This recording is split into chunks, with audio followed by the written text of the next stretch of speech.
Chilli ജാസ്മിനിലേക്ക് എല്ലാവർക്കും സ്വാഗതം. അപ്പോൾ നമ്മൾ ഇന്ന് വന്നിരിക്കുന്നത് ഒരു ചെറിയ വിളവെടുപ്പ് നടത്താൻ വേണ്ടിയിട്ടാണ്. അപ്പോൾ ഞാൻ നിങ്ങളോട് പറഞ്ഞിട്ടുണ്ടായിരുന്നു എനിക്കൊരു 2-3 ദിവസത്തേക്കിന് ഇവിടെ വെള്ളം ഒഴിക്കാനൊന്നും പറ്റാതെ വന്ന അവസരത്തിൽ എൻ്റെ ചെടികളെല്ലാം തന്നെ, പച്ചക്കറികളുടെ കാര്യമൊന്നും പറയാനില്ല, പഴച്ചെടികൾ പിന്നെയും അവർ റിക്കവർ ചെയ്ത് കയറുന്നുണ്ട്. ഞാൻ കാണിച്ചു തരാം ഇന്നേ. പച്ചക്കറികൾ ഏകദേശം പോക്കായ ലക്ഷണമാണ്. അപ്പോൾ കായ്കളുടെയൊക്കെ വലിപ്പം കുറയുകയും അങ്ങനത്തെ ഒത്തിരി പ്രശ്നങ്ങളുണ്ട്. എന്നാലും ഞാൻ വിചാരിക്കുന്നത് അവരെ ഒന്ന് വിളവെടുത്ത് മാറ്റാം. എപ്പോഴും കായ്കൾ നമ്മളുടെ ചെടികളിൽ ഇങ്ങനെ നിൽക്കുന്ന അവസരങ്ങളിൽ ചെടികളുടെ വളർച്ചയും ഒക്കെ തന്നെ കുറഞ്ഞു പോകുന്നതാണ്. അപ്പോൾ എങ്ങാനും നമ്മൾ ഈ കായ്കളൊക്കെ ഒന്ന് പറിച്ചു മാറ്റിക്കഴിഞ്ഞാൽ അവർ കുറച്ചും കൂടെ ഒന്ന് തളിപ്പൊക്കെ വന്ന് അതിലൊക്കെ കായ്കളും പൂക്കളും ഒക്കെ ഉണ്ടായെങ്കിലോ എന്നൊക്കെയുള്ള നമ്മുടെ ഒരു ശുഭാപ്തി വിശ്വാസം, അല്ലെങ്കിൽ നമ്മുടെ ഒരു ആഗ്രഹത്തിൻ്റെയൊക്കെ ഭാഗമായിട്ടായിരിക്കാം നമ്മളങ്ങനെ ചെയ്യുന്നത്. അപ്പോൾ നമുക്ക് ചെറിയൊരു വിളവെടുപ്പ്, അവരുടെ വിളവ് ഒന്ന് എടുത്ത് മാറ്റി കൊടുക്കുക ശരിക്കും പറഞ്ഞാൽ നമ്മൾ ചെയ്യുന്നത്. ഇത് ഇവിടെ കണ്ടോ, 2-3 സാലഡ് കുക്കുംബർ ഉണ്ടായി കിടപ്പുണ്ടേ, കണ്ടോ. ദേ ഇവിടെയുണ്ട് 2-3-4 എണ്ണം ഉണ്ട്. ശരിക്കും പറഞ്ഞ് ഈ സാലഡ് കുക്കുംബർ ഉണ്ടല്ലോ, അരിഞ്ഞ് തിന്നുന്നവർക്ക്, അരിഞ്ഞ് തിന്നാൻ ഇഷ്ടമുള്ളവർക്കാണെങ്കിൽ അങ്ങനെ തിന്നാവേ. ഇത് നമ്മുടെ സാധാരണ കുക്കുംബറാണ് കേട്ടോ, സ്നോ വൈറ്റ് അല്ല. ഇതേ ഒരെണ്ണം കൊണ്ടുണ്ട്, ഞാനിതങ്ങ് പറിച്ചെടുക്കുവാണ്. അപ്പോൾ ഇത് ജ്യൂസ് അടിക്കണം. വെറുതെ അരിഞ്ഞിട്ടിട്ട് ഇച്ചിരി ഉപ്പ് മാത്രം, അല്ലെങ്കിൽ വെളുത്തുള്ളിയുടെ ടേസ്റ്റ് ഇഷ്ടമുള്ളവരാണെങ്കിൽ ഇച്ചിരി വെളുത്തുള്ളിയും കൂടെ ഇട്ടിട്ട് ജ്യൂസാക്കി കുടിക്കുവാണെങ്കിൽ അസിഡിറ്റിയുടെ പ്രശ്നത്തിനൊക്കെ നല്ല പരിഹാരം കിട്ടുന്നതാണ്. നമ്മളിങ്ങനെ അസിഡിറ്റി കൊണ്ട് വയറുവേദന ഉണ്ടാവും. അങ്ങനെ ആ വയറുവേദനയൊക്കെ ഉണ്ടാകുന്ന അവസരത്തിലാണെങ്കിൽ ഇതുപോലെ അരിഞ്ഞ് ഇച്ചിരി ഉപ്പും ഇച്ചിരി വെളുത്തുള്ളി ഇട്ടിട്ട് ജ്യൂസ് അടിച്ച് കുടിച്ചാൽ പെട്ടെന്ന് തന്നെ കുറയുന്നതായിട്ട് നമ്മൾ കാണുന്നുണ്ട്. ഇത് നമ്മളിവിടെ കൊടുക്കുന്ന പീച്ചിലിൻ്റെ വിത്ത ഇട്ട് കിളിപ്പിച്ചിരിക്കുന്നതാണേ. അപ്പോൾ നമുക്ക് കുറച്ച് പീച്ചിലിൻ്റെ കായ ഉണ്ടായിട്ടുണ്ട്, അവരെ കൂടെ ഒന്ന് മുറിച്ചെടുക്കാവേ. പിന്നെ ഇതിനി വളരത്തില്ല കണ്ടോ, കായ്ച്ച കുത്തിയിട്ടുണ്ട് ഇവിടെ. പിന്നെ ഇവിടെ എങ്ങാണ്ടൊക്കെ ഉണ്ടായിട്ടുണ്ട്. അപ്പോൾ നമ്മൾ അവരെ കൂടെ അങ്ങ് പറിച്ചെടുക്കുവാണേ. അവിടെ 2-3 എണ്ണം ഉണ്ട്. ശരിക്കും ഇങ്ങനെ വലിച്ചാലൊന്നും കിട്ടുന്ന ഭയങ്കര പാടാണ് കേട്ടോ. കണ്ട അവിടെ ഒരെണ്ണം കൊണ്ട് ഞാൻ പറിച്ചുകൊണ്ടിരാവേ. ഇത് നമുക്ക് പറിക്കാം കേട്ടോ.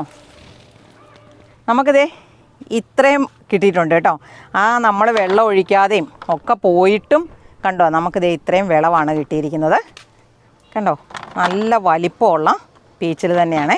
അപ്പോൾ ഇത് രണ്ടും പറിച്ച് നമുക്കിനി ഒരു 5-6 വഴുതന കിടപ്പുണ്ട്, അതും കൂടെ ഒന്ന് പറിച്ചുകൊണ്ടിരാം. ഗൈസ്, ഇത്രയൊക്കെ വിളവെടുക്കുന്നതൊക്കെ വീഡിയോയ്ക്കകത്തിട്ടിട്ട് നിങ്ങൾ എന്താണ് ഗൈസ് വിളവെടുക്കുന്ന വീഡിയോ കാണാത്തത്? അതെ, അതാണ് എനിക്ക് അറിയാത്തത് ശരിക്കും.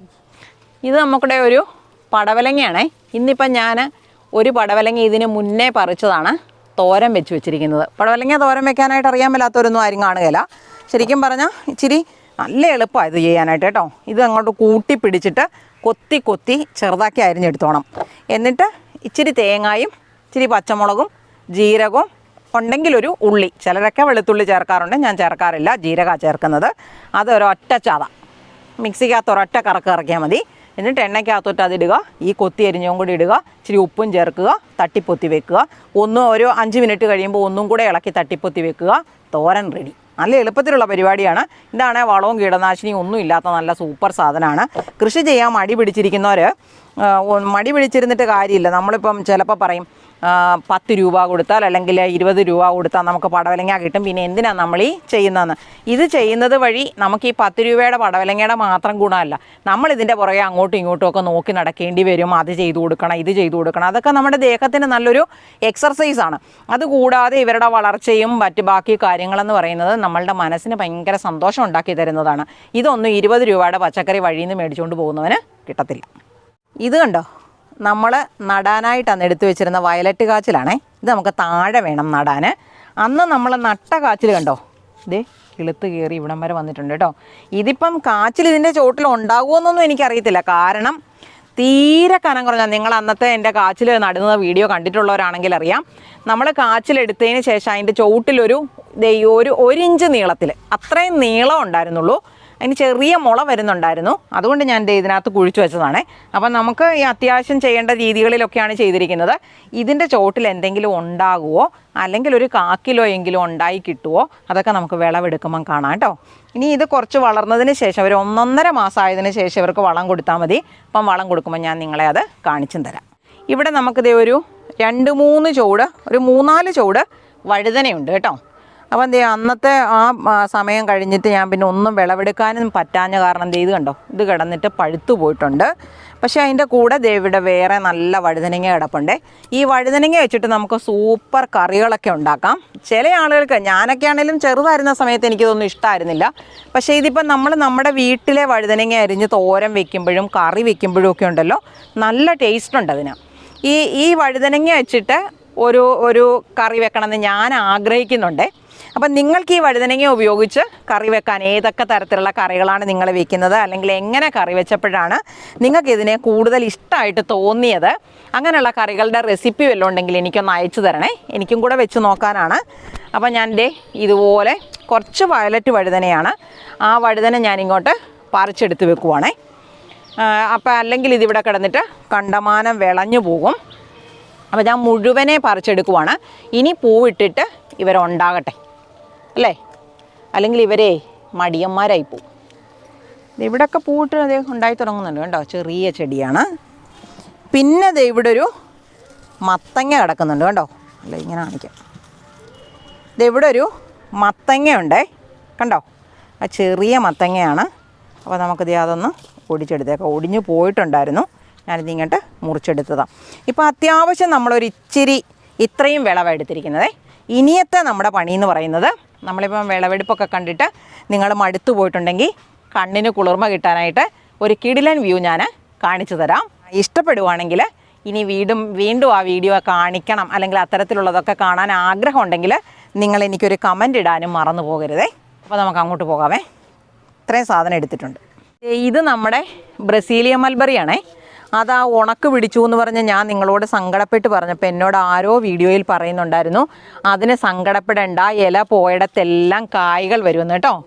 അത് പറഞ്ഞ പോലെ കണ്ടോ, ഇവിടുന്ന് എല്ലാം വരുന്നത് ഇത് കായ്കളാണ് കേട്ടോ. ഒരു കമ്പിൻ്റെ ആ ഇല നിന്നിടത്തെല്ലാം നിറയെ കായ്കളാണ്.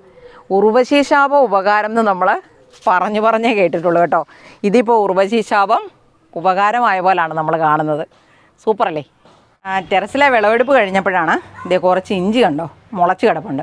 അപ്പോൾ നമുക്കിതിനെ ഒന്ന് നട്ടുപിടിപ്പിക്കണം. അപ്പോൾ നടാനായിട്ട് ഞാൻ ഇതിലേ വന്നപ്പോഴാണ് ഞാൻ ഓർത്തത് നിങ്ങളെ കൂടെ ഈ ഓർക്കിഡിൻ്റെ പൂക്കളൊക്കെ ഒന്ന് കാണിച്ചിട്ട് പോയേക്കാന്ന് കേട്ടോ. ഇത് കണ്ടോ, ഇതെല്ലാം നിങ്ങളൊന്ന് കണ്ടു പോരാ. ഞാനിതിൻ്റെ കൂടുതൽ കാര്യങ്ങളൊന്നും നിങ്ങളോട് പറയുന്നില്ല. ഈ പൂവിൻ്റെ ഷേപ്പാണ്, സാധാരണ ഓർക്കിഡുകൾക്ക് ഈ ഷേപ്പാണ് പൂവിനെ. പക്ഷേ ഇതിൻ്റെ ഷേപ്പ് കണ്ടോ, ഒരുമാതിരി മുല്ലയുടെയോ പിച്ചിയുടെയോ ഒക്കെ പോലത്തെ ഒരു ഷേപ്പാണേ. ഇത് വേറൊരെണ്ണം കേട്ടോ, ഈ വയലറ്റിനകത്ത് വെള്ള ചേർന്നതാണ്. ഇവിടെ ഒരുത്തം നിൽക്കുന്നുണ്ടോ, ഇലയാണോ പൂവാണോ, നല്ല സൂപ്പറല്ലേ, സൂപ്പറായിട്ടുള്ളൊരു പൂവാണ്. ഇടയ്ക്കൂടെ കണ്ടോ മഞ്ഞ ഇങ്ങനെ ഇരുന്ന് ആരോ വരച്ചു കൊടുത്തതുപോലെയുള്ള ഒരു ലുക്കാണ്. ഇത് കണ്ടോ, ഇത് മുയൽ ചെവിയനാണ് കേട്ടോ. കാര്യം ഞാൻ പറയുന്നതാണ് അങ്ങനെ, ഇതിനെ വേറെ എന്തൊക്കെയോ പേരൊക്കെ ഉണ്ട്. ഇത് കണ്ടോ, ഈ കമ്പുകളിൽ ഇങ്ങനെ ഓർക്കിഡിന് തൈ ഉണ്ടായി വരും കേട്ടോ. ദേ നിൽക്കുന്നുണ്ടോ, ഇതുപോലെ ഉണ്ടായി വന്ന തയ്യൽ പൂവിട്ടതാണേ. പക്ഷേ ഇത്രയും ബലം ഈ ഇങ്ങനെ തണ്ടിൻ്റെ അറ്റത്ത് വരുന്ന തൈകൾക്ക് പിടിച്ചു നിർത്താനില്ലാത്തതുകൊണ്ട് അവർ ഇങ്ങനെ ഒടിഞ്ഞു പോകും. അപ്പോൾ നമുക്ക് ഇവരെ എല്ലാം കൂടെ ഒന്ന് മുറിച്ചെടുത്തിട്ട് പുതിയതായിട്ട് കുറച്ച് ഓർക്കിഡിനെ നട്ടുപിടിപ്പിക്കണം. അതൊരു ഭയങ്കര ടെക്നിക്കാണ്, ഞാൻ കാണിച്ചുതരാം. എത്ര സ്ഥലം ഇല്ലാത്തവർക്കും ഒരു ഇച്ചിരി സ്ഥലം മതി, അവിടെ നമുക്കൊരു ഓർക്കിഡിൻ്റെ തോട്ടം തന്നെ ഉണ്ടാക്കിയെടുക്കാം. ഞാൻ ആ ട്രിക്കൊക്കെ കാണിച്ചു തരാവേ. പിന്നെ ഇതാണ് ഇവിടെ ഏറ്റവും വലിയൊരു കാര്യം. ഇത് ഈ അമ്പലങ്ങളിലും ഈ മരങ്ങളിലൊക്കെ ഉണ്ടല്ലോ വളരുന്ന ഒരു ഓർക്കിഡ് കേട്ടോ. എനിക്കിത് കിട്ടിയത് അമ്പലത്തിൻ്റെ ഭാഗത്ത് അവർ എന്തൊക്കെയോ ഉത്സവം പോലെയൊക്കെ വന്നപ്പോൾ ഇതെല്ലാം കൂടെ മരത്തിൻ്റെ കമ്പൊക്കെ വെട്ടിക്കളഞ്ഞു. അപ്പോൾ അവിടെ മുറിഞ്ഞു കിടന്ന ഒരു കമ്പ് ഞാൻ എടുത്തുകൊണ്ടെന്ന് വെച്ചതാണേ. കണ്ടോ, ഓരോ ഇലയുടെ ഇടയിൽ നിന്നും പൂവിൻ്റെ വരുന്നുണ്ട് കണ്ടോ, കുരുകുരാന്ന്. ഇത് വൈൽഡ് ഓർക്കിഡാണ് കേട്ടോ, നമ്മൾ വളർത്തുന്ന സാധാരണ ഓർക്കിഡല്ല. ഇതൊക്കെ 2-3 ഇനം മൊക്കാറയാണ്. ഇത് കണ്ടോ, റൂൾഡ് വാൻഡ എന്നാണ് നമ്മളതിന് പറയുന്നത്. അതിൻ്റെ പൂവിന് നല്ല വലിപ്പമുണ്ട്, നല്ല ഭംഗിയുമുണ്ട്. അതെനിക്ക് ആ ടൈപ്പ് ഒരെണ്ണം മാത്രമാണുള്ളത്. ഇതൊക്കെ നല്ല വെള്ളയുടെ മൊട്ടാണേ. പിന്നെ ഒരു സ്പെഷ്യലായിട്ടുള്ള സാധനമുണ്ട് കണ്ടോ, അതിൻ്റെ കളർ കണ്ടോ. ഓർക്കിഡിൻ്റെ ഒരു പ്രത്യേകത എന്ന് പറഞ്ഞാൽ എന്നും എപ്പോഴും പൂക്കളൊന്നും കാണത്തില്ല. ഒരെണ്ണത്തെ പൂ വരുമ്പം മറ്റേതിലെ പൂക്കളൊക്കെ കഴിഞ്ഞിട്ടുണ്ടായിരിക്കും. അപ്പോൾ ചിലതിലൊക്കെയാണ് ഇവിടെ പൂ ഉണ്ടായി നിൽക്കുന്നത്. അതാണ് ഞാനിപ്പോൾ നിങ്ങൾക്ക് കാണിച്ചു തന്നത്. ഇനി നമുക്കൊരു 2-3 അടീനി അവിടെ നിൽപ്പുണ്ട്, അതും കൂടെ കണ്ടിട്ട് നമുക്ക് ഇഞ്ചി നടാൻ പോകാവേ. കുറച്ച് ടൈപ്പ് അടീനിയായി. ഈ മഴ ഇടയ്ക്ക് പെയ്ത് കഴിഞ്ഞാണ്ടല്ലോ അതെല്ലാം പൊഴിഞ്ഞു പോകും. ഇതൊരു മൾട്ടി പെറ്റലാണ്. പക്ഷേ ഇതിൻ്റെ പെറ്റൽ ഇത് ചെറുതായിരിക്കുന്നത് എന്തുകൊണ്ടാണെന്നറിയോ? ഇത് ഗ്രാഫ്റ്റ് ചെയ്ത് വന്നിരിക്കുന്നതാണ് ഈ തയ്യെ. പക്ഷേ അതേ തന്നെ ഉണ്ടാകുന്ന വേറൊരു പൂവ് ഇത് കണ്ടോ. അപ്പോൾ ഈ ഇനം ചെടിയേലായിരിക്കും ഗ്രാഫ്റ്റ് ചെയ്തത്. അപ്പോൾ അതിനടിയിൽ നിന്ന് വരുന്ന ഇത്തരത്തിലുള്ള ഈ കമ്പുകളെ മുറിച്ച് കളഞ്ഞില്ലെങ്കിലുണ്ടല്ലോ, ഗ്രാഫ്റ്റ് ചെയ്തതിൻ്റെ വളർച്ചയും കുറയും, പൂക്കളുണ്ടാകുന്നതും കുറയും. അപ്പോൾ ഇനി ഇത് എനിക്ക് ഇവിടുന്ന് മുറിച്ച് മാറ്റി പുതിയൊരു തയ്യാക്കി മാറ്റണം. അപ്പോൾ ഇത്രയും ഇതൊന്ന് ഓടിച്ച് കണ്ടാൽ മതി. നമ്മൾ ഒത്തിരി സമയമൊന്നും ഇതിന് കളയണ്ട കേട്ടോ. ഇത് മൾട്ടി പെറ്റലാണ്, പക്ഷേ അത് ഒറ്റ പെറ്റലാണെങ്കിലും നല്ല കളറായിട്ട് കണ്ടോ. ഇതെന്നാണെന്നറിയോ? ഇതിനി നമുക്ക് നട്ടുപിടിപ്പിക്കാനായിട്ടുള്ള കുറച്ച് ചെമ്പരത്തിയാണേ. അപ്പം നിങ്ങൾ വിചാരിക്കും ഞാൻ ഇങ്ങനെ കൂടുതൽ ഈ ചെമ്പരത്തിയെല്ലാം വാങ്ങിച്ച് വെച്ചിരിക്കുന്നത്. നമ്മൾ വെറൈറ്റി ചെമ്പരത്തികളുടെ ഒരു തോട്ടം തന്നെ ഇവിടെ ഉണ്ടാക്കിയിട്ടുണ്ട്. ഞാനൊരു ദിവസം നിങ്ങൾക്ക് കാണിച്ചു തരാം. ഇങ്ങനെ തൈകൾ വരുന്നതെന്ന് പറഞ്ഞാൽ ഞാൻ സ്ഥിരമായി ചെടികളൊക്കെ വാങ്ങിക്കുന്ന നേഴ്സറി ഉണ്ട്. അപ്പോൾ അവർ നമുക്കിഷ്ടമായിരിക്കും, അല്ലെങ്കിൽ നമ്മളിങ്ങനെ വളർത്തുന്നതാണെന്നൊക്കെ അവർക്ക് മനസ്സിലാകുന്നത് കൊണ്ട് ഇങ്ങനത്തെ പൂക്കളൊക്കെ വന്നു കഴിഞ്ഞാൽ എനിക്ക് പെട്ടെന്ന് തന്നെ അതിൻ്റെ വീഡിയോ അല്ലെങ്കിൽ ഫോട്ടോ ഒക്കെ ഇട്ട് തരും. ഇത് വേണ്ടതാണോ, ഇത് ഇല്ലാത്തതാണോ എന്നൊക്കെ ചോദിച്ച്. അപ്പോൾ അങ്ങനെ ഞാനിത് മേടിച്ചു കൊണ്ടുവന്ന് വെച്ചിരിക്കുന്ന പല വെറൈറ്റിയാണ്. വെള്ളം ശരിക്കും കിട്ടാത്തതുകൊണ്ടാണ്. അതിൻ്റെ പൂക്കളുടെ കളറൊക്കെ കണ്ടോ. വെറൈറ്റി ആയിട്ടുള്ള ചെമ്പരത്തികളൊക്കെ വെച്ചിരിക്കുന്ന സ്ഥലമുണ്ട്. ഞാൻ നിങ്ങൾക്കൊരു ദിവസം കാണിച്ചു തരാം. പിന്നെ നമുക്ക് ഇപ്പോൾ ഉള്ളത് ഇത്രയും അടീനിയമാണേ. ഇത് കണ്ടോ, ഇത് മഞ്ഞയേൽ ഇതേപോലെ വര വരുന്നതാണേ. ഇത് റോസേൽ കണ്ടോ, അതിൻ്റെ തന്നെ വേറൊരു ടൈപ്പാണിത് കേട്ടോ. പിന്നെ ഇവിടെ ഉള്ളത് ഇതൊക്കെ സിംഗിൾ പെറ്റലാണ്. പണ്ടൊക്കെ ഉണ്ടായിരുന്നതെല്ലാം തന്നെ സിംഗിൾ പെറ്റലായിരുന്നു. പിന്നെയാണ് ഈ മൾട്ടി പെറ്റൽസ് കൂടുതൽ എതളുകളൊക്കെയുള്ള അഡീനിയം വന്നു തുടങ്ങിയത്. ഇതെല്ലാം തന്നെ മൾട്ടി പെറ്റൽസാണ് കേട്ടോ. ഇതങ്ങനെയല്ല. ഇത് ഞാൻ കമ്പ് മുറിച്ചെടുത്ത് വെച്ചിട്ട് വേര് വന്നപ്പം അതിനെ ഇനി പാത്രത്തിനകത്ത് വേര് കണ്ടോ, ചോട്ടി നല്ലോണം വേര് വന്നിട്ടുണ്ട് കണ്ടോ. അപ്പോൾ ഇതെങ്ങനെയാണ് ഈ കമ്പ് മുറിച്ചിട്ട് തൈകളാക്കുന്നതെന്ന് അറിയാൻ താല്പര്യമുള്ളവരുണ്ടെങ്കിൽ എനിക്കൊന്ന് കമൻറ്റ് ഇട്ടാൽ മതി, ഞാനത് കാണിച്ചു തരാം. പിന്നെ ഇത് കണ്ടോ, ഇത് സിംഗിൾ പെറ്റലാണെങ്കിലും ഒരു വെറൈറ്റി കേട്ടോ. ഇത് നല്ല ഭംഗിയുണ്ട്. എനിക്ക് ഇതുവരെ ഇവിടെ ഉണ്ടായിരുന്നതല്ല. ഇത് മൾട്ടി പെറ്റൽ. ഇത് തന്നെ എനിക്കിവിടെ ഉണ്ട് വേറെ. ഇത് കണ്ടോ, ഇതാ ഞാൻ നിങ്ങളോട് പറഞ്ഞത്. ഒട്ടും സ്ഥലം വേണ്ട, നമുക്കൊരു ഓർക്കിഡ് തോട്ടം തന്നെ ഉണ്ടാക്കാം. മുട്ടൊക്കെ വന്നിരിക്കുന്നതുണ്ടോ, അതായത് സ്ഥിരമായിട്ട് പൂക്കളൊക്കെ ഉണ്ടാകുന്നതാണ്. അപ്പോൾ നമുക്ക് ഇതുപോലെ ഈ ഒരു പൈപ്പ് വെക്കാനുള്ള ഇടം നമ്മുടെ 2 കൈ കൂട്ടിപ്പിടിക്കുന്ന അത്ര ഇടം മതി. അത്ര ഉണ്ടെങ്കിൽ നമുക്ക് ഒരു ഓർക്കിഡിൻ്റെ തോട്ടം തന്നെ ഉണ്ടാക്കാം. നമ്മൾ സന്നാഹമൊക്കെ ആയിട്ട് ഇഞ്ചി നടാനായിട്ട് പോവുകയാണേ. ഇനി നമുക്ക് ഇഞ്ചി നടുന്നിടത്തോട്ട് ചെന്നിട്ട് കാണിക്കാവേ. നമുക്ക് ഈ ഇഞ്ചിയാണ് നടേണ്ടത്. അതിന് ഞാൻ ഇവിടെ തടവെടുത്തിട്ടുണ്ട് കേട്ടോ. തടവെടുത്തിരിക്കുന്നതെന്ന് പറഞ്ഞാൽ ഇവിടെ മൊത്തമേ കൊത്തിക്കിളച്ചിട്ട് ആ മണ്ണിനെ ഇങ്ങനെ കയറ്റിയെടുക്കുക ചെയ്യുന്നത്. ഇങ്ങനൊരു വാരം പോലെ ഒരു കുഴി പോലെ ഞാനങ്ങ് എടുക്കുവാണേ. എന്നിട്ട് ഇതിപ്പം ഈ രീതി ഇങ്ങനെ പറമ്പിൽ, ഞാൻ സാധാരണ ഇങ്ങനെ പറമ്പിലൊന്നും നടാറില്ല. നമ്മുടെ ഗ്രോ ബാഗിനകത്ത് നടിയിലല്ലേ നടത്തുന്നത് കൂടുതൽ. അപ്പം ഞാൻ ഇതുപോലെ തടവെടുത്തിട്ടിട്ട് ഇതിനകത്തൊന്ന് നടുക. അപ്പം ഞാൻ ചെയ്യുന്നത് ഇതുപോലെ മുളയുള്ള ഇഞ്ചി ഇങ്ങനെ താത്തു വെച്ചു കേട്ടോ. ഇവിടെ വെച്ചു, അതുപോലെ ഇവിടെ വെച്ചു, വേണമെങ്കിൽ ഒരെണ്ണം കൂടെ വെക്കാം. ഇവിടെ വെച്ചു കേട്ടോ. ഇനി ചെയ്യുന്നതെന്ന് പറഞ്ഞാൽ ഇത് നമ്മുടെ ഉണങ്ങിയ ചാണകപ്പൊടിയാണേ. കുറച്ച് ചാണകപ്പൊടി ഇതിൻ്റെ മുകളിലോട്ട് ഇടുക കേട്ടോ. മുളയുടെയൊക്കെ മുകളിലൊക്കെ വരത്തക്ക രീതിയിൽ ചാണകപ്പൊടി ഇട്ടു. എന്നിട്ട് ഞാൻ ഇതുപോലെ ഈ മണ്ണിട്ടിട്ട് ഇതിനെ അങ്ങ് മൂടുവാണേ. അപ്പോൾ ഇവിടെ നട്ടത് കൊണ്ട് ഇനി നമ്മുടെ കയ്യിൽ ഒരു 2-3 പീസ് കൂടി ഇരിപ്പുണ്ട്. അതുകൊണ്ട് ഞാൻ ഇങ്ങനെ കൂടെ കുറച്ചെണ്ണം കൂടെ ഇങ്ങനെ എടുത്തിട്ട് നടാൻ പോവാം. അപ്പോൾ ഇതുപോലെ തടവെടുത്ത് ഇതുപോലെ കുഴി കുഴിച്ചിട്ടാണ് ഞാൻ ചെയ്യുന്നത്. ഈ രീതിക്ക് എന്തെങ്കിലും തെറ്റുണ്ടെങ്കിൽ വീഡിയോ കാണുന്നവരെനിക്കൊന്ന് കമൻറ്റ് ചെയ്യണേ, പറഞ്ഞു തരണേ. കാരണം ഞാനിങ്ങനെ ഇതുപോലത്തെ പറമ്പിലത്തെ കൃഷി അങ്ങനെ ചെയ്തിട്ടില്ല. അപ്പം ഇങ്ങനെ ഇത് ഇച്ചിരി സ്ഥലമുണ്ട്. ഇഞ്ചിക്കെന്ന് പറഞ്ഞാൽ ഞാൻ പറമ്പിൽ ചെയ്യാത്ത എന്നാണെന്നറിയോ, അയ്യോ ചാണകപ്പൊടി ഇട്ടില്ല. അപ്പോൾ ഇങ്ങനെ ഇട്ടിട്ട് കുറച്ച് ചാണകപ്പൊടി ഇങ്ങനെ ഇട്ടിട്ട് ഞാൻ ഈ മണ്ണിട്ടിട്ട് അങ്ങോട്ട് ഈ ചാണകപ്പൊടി ഇടുന്നതിനുണ്ടല്ലോ അതേപടി പുല്ല് കിളുക്കും, അത് വേറെ കാര്യം. അപ്പോൾ ഞാൻ 2 തടം നട്ടിട്ടുണ്ട്. ഇനി ഒരു തടത്തിൽ പൂർണ്ണമായിട്ട് നടാനില്ല. അപ്പം ഇത് നമുക്ക് അടുത്ത ദിവസം വേറെ മുള ഉള്ളത് കിട്ടുമ്പം ആ കൂട്ടത്തിൽ നടാം. ഇനി ഇങ്ങനെ നട്ട് കഴിഞ്ഞാലുണ്ടല്ലോ എന്തെങ്കിലും ചവറ് ഇവരുടെ മുകളിൽ ഓടിച്ചിട്ട് കൊടുക്കണേ. അപ്പോൾ ഞാൻ വെട്ടരവ എടുത്തിട്ടില്ല, വെട്ടരെടുത്തിട്ടുണ്ട്. പുറത്തോട്ട് കണ്ടോ പോയിരിക്കുന്നുണ്ടോ ഒരു തെങ്ങിൻ്റെ ഓല. അപ്പം നമുക്കതിങ്ങോട്ട് വെട്ടിയെടുക്കുവാണെങ്കിൽ ഇവർക്ക് ചവറിട്ട് കൊടുക്കുകയും ചെയ്യാം.